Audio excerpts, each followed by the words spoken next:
की वहाँ की पहले से व्यवस्थाएं हाँ जी, कब तक रोकेंगे?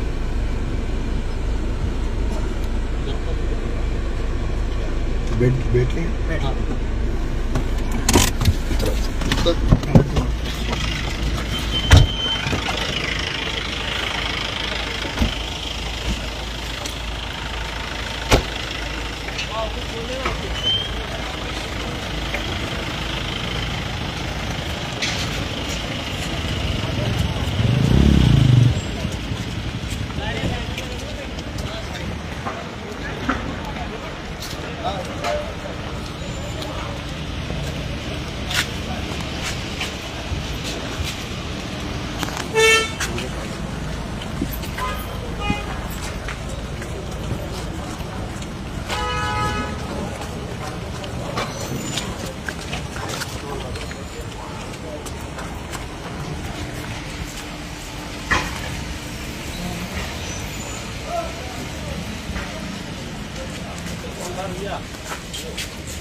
चलो रिंकेश आ जाना, अबरार आ जाओ और आप लोग रुक जाओ।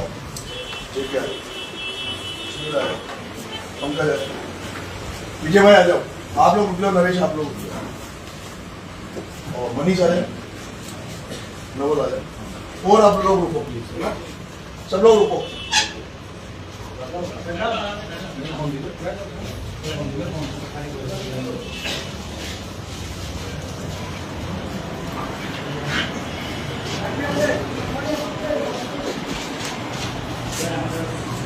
मैं अभी जन क्रांति यात्रा की शुरुआत मैंने की थी आज, पर एक बहुत ही दुखद घटना हमारे मनोहर थाना में घटी है। एक सरकारी स्कूल में बच्चे पढ़ने गए थे और वो सरकारी बिल्डिंग के गिर जाने से कई हताहत हुए हैं, कई घायल हैं।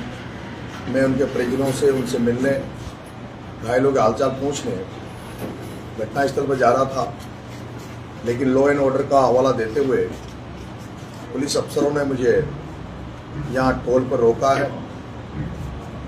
मैं सब बच्चों के घायलों की माननीय मुख्यमंत्री जी से आग्रह करूँगा कि जितना जल्दी हो सके, जितना उन परिवारों की, बच्चों की मदद की जाए।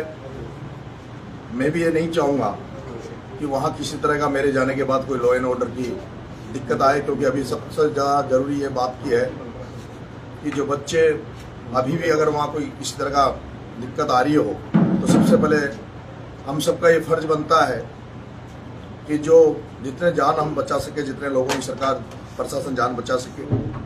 अभी कोई अन्य प्रतिक्रिया ना देते हुए मेरा सभी से, तमाम लोगों से आग्रह है कि अभी बच्चों को निकालने में प्रशासन की मदद अभी करें, सहयोग करें, क्योंकि पहले बच्चों को सेव करना और उसके बाद सरकार क्या मदद करती है।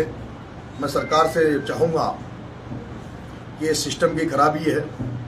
मैं केवल अभी वर्तमान सरकार पर आरोप नहीं लगाऊंगा, बल्कि मैं तो देश आज़ाद हुआ है उसके बाद जो सिस्टम खराब हो गया, व्यवस्थाएं खराब हो गई, उस पर मेरा आरोप है। और ये जो व्यवस्थाएं हैं वो बदलनी चाहिए। इन व्यवस्थाओं में सबसे बड़ा रोल राजनीति का है, नेताओं का है। ऐसे लोगों को पहचानना चाहिए, ऐसे लोगों को हटा देना चाहिए। वो जो यहाँ जो भी लोग अब तक जीतते गए हैं, उन सबका दोष मैं मानता हूँ। मैं अभी छबड़ा से चुनाव लड़ा था, तब भी मैं जब गाँव में घूमता था, इस हाड़ौती में विशेष रूप से मनोहर थाना और छबड़ा, छिबड़ौद और किशनगंज शाहबाद, ये 3 विधानसभा ऐसी है जहाँ हर गांव में इस तरह के स्कूल मिलेंगे। मैं मीडिया से कहूँगा, आप पूरे एरिया के अगर आप सर्वे करेंगे तो हर गांव में इस तरह की हालात है। स्कूल है नहीं, और स्कूल जो है वो जर्जर अवस्थाओं में है। बच्चे बारिश में भीगते हुए पढ़ाई करते हैं, धूप में बाहर बैठना पड़ता है। इस सिस्टम को बदलना चाहिए। आज माननीय मुख्यमंत्री से आग्रह करूँगा कि ऐसे में सख्त से सख्त कार्रवाई की जाए, और कार्रवाई की जाए, मंत्री को हटा देना चाहिए। उन लोगों को जो यहाँ जो बड़े अधिकारी बैठे हैं शिक्षा विभाग में और जिन्होंने ऐसी जर्जर बिल्डिंगों पे ध्यान नहीं दिया, उन सब पर कार्रवाई होनी चाहिए। और इन परिजन उन जो बच्चे जो हताहत हुए या जो घायल अवस्था में है, उन परिजनों की ज़्यादा से ज़्यादा बड़ी से बड़ी मदद माननीय मुख्यमंत्री जी को करनी चाहिए। धन्यवाद।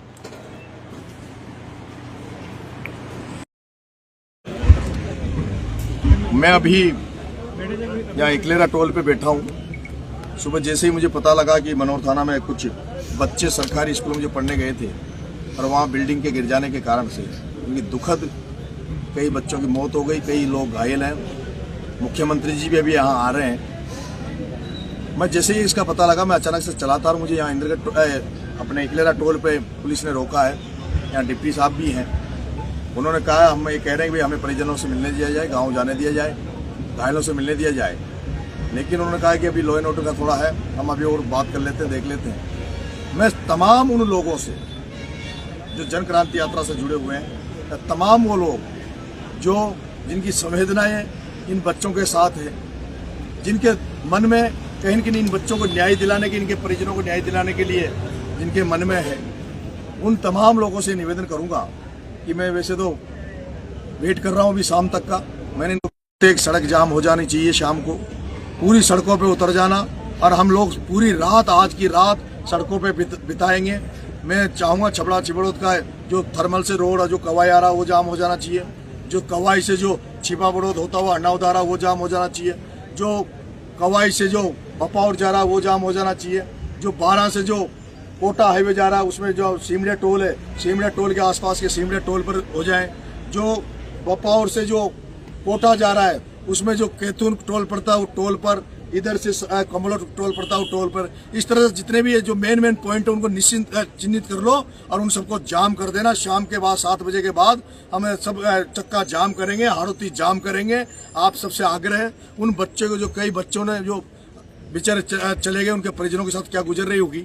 अगर आज आपने उन परिवारों के साथ आप खड़े रहे, उन परिवारों को आपने न्याय दिलाने की इस लड़ाई में अगर शामिल रहे, अगर मुकदमा छोटा मोटा अगर मुकदमा लग भी जाएगा उन परिवारों को न्याय दिलाने के लिए, तो मुझे नहीं लगता कि वो कोई बहुत बड़े नुकसान हमारा होगा। लेकिन आने वाले आप लोगों को भी लोग याद करेंगे कि आप लोगों ने उन छोटे छोटे बच्चे जो इस भ्रष्ट सिस्टम की वजह से, इस भ्रष्ट सिस्टम की वजह से आज जो लड़ाई हम लड़ रहे हैं, भ्रष्टाचार के खिलाफ जो जन क्रांति यात्रा निकाल रहे हैं, उसका ये सबूत है, उस भ्रष्टाचार का ये सबूत है। अगर उस स्कूल, जो सरकारी स्कूल जिस ठेकेदार जिसने बनाया है, अगर वो भ्रष्ट नहीं होता, उसमें पैसा नहीं खाया जाता, तो आज ये हादसा नहीं होता। और ऐसे हजारों स्कूल है जो हाड़ौती में, जिनकी हालात सेम इसी तरह की है। मैं कहूंगा, मुख्यमंत्री से भी आग्रह करूंगा कि जितने भी स्कूल है उनको चिन्हित किया जाए, उनमें अभी छुट्टियां कराई जाए, दूसरे दफ्तरों में उनकी बच्चों की पढ़ाई में माननीय मुख्यमंत्री जी, जब तक वो जो बेकार स्कूल है उनकी जगह आप थानों में और तहसीलों में इन बच्चों को स्कूल चलाया जाए। क्योंकि यहाँ ये थाने और ये जो तहसील हेडक्वार्टर है, ये लोग